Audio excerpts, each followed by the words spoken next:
একদা এক ছোট্ট গ্রামে ঘন বন ঘেরা পাহাড়ের পদদেশে বাস করত অরুণ। সে ছিল গ্রামের সবচেয়ে কৌতূহলী ছেলে। প্রতিদিন বিকেলে অরুণ তার বন্ধুদের সাথে নদীর ধারে খেলতে যেত।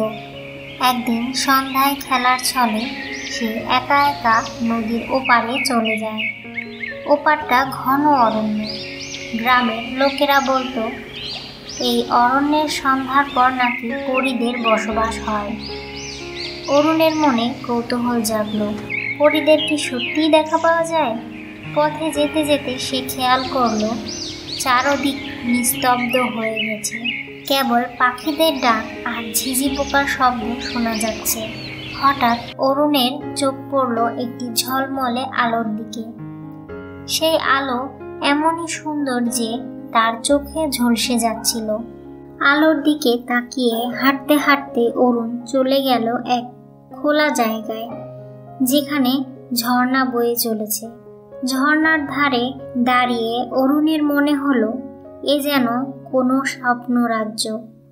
ঝর্ণার ওপাশে সে দেখল কয়েকটি ছোট্ট ছোট্ট পরী, সাদা জামা আর রঙিন পাখা পরা। তারা সবাই একসাথে অনেক খুশিতে ছিল। পরীদের দেখে অরুণ বিস্ময়ে বাকরুদ্ধ হয়ে গেল। তাদের একজন হঠাৎ অরুণের দিকে তাকিয়ে হাসল। সেই পরীটি কাছে এসে বলল, তুমি কে ছোট্ট বালক? তুমি কি আমাদের দেখতে এসেছিলে? অরুণ ভয়ে ভয়ে বলল, হ্যাঁ, আমি শুনলাম তোমরা সন্ধ্যার পর এখানে থাকো। পরীটি বলল, তুমি খুব সাহসী, কিন্তু মনে রেখো, মানুষ আমাদের অস্তিত্ব ভুলে গেলে আমরা আবার অদৃশ্য হয়ে যাই। পরীটির কথা শুনে অরুণ বলল, আমি তোমাদের কথা সবাইকে জানাবো, যাতে তোমাদের কেউ ভুলে না যায়।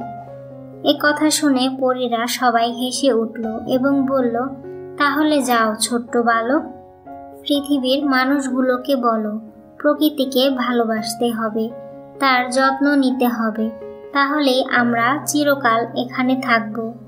অরুণ পরীদের সব কথা শুনে বাড়িতে ফিরে এলো। পরের দিন সকালে গ্রামে সবাই অবাক হয়ে শুনল তার গল্প। কেউ বিশ্বাস করলো, কেউ করলো না। এরপর থেকে গ্রামের মানুষরা প্রকৃতির যত্ন নিতে শুরু করলো। তারা বন কাটা বন্ধ করলো, নদী পরিষ্কার রাখলো। কিছুদিন পর সেই ঘন অরণ্যে ফিরে এলো নতুন জীবন। পাখিরা গাইতে শুরু করলো, বন্যপ্রাণীরা মুক্ত হয়ে ঘুরে বেড়াতে লাগলো। অরুণ জানতো পরীরা সত্যিই আছে, আর প্রকৃতি যদি বেঁচে থাকে তবেই আমাদের জীবন সুন্দর হবে।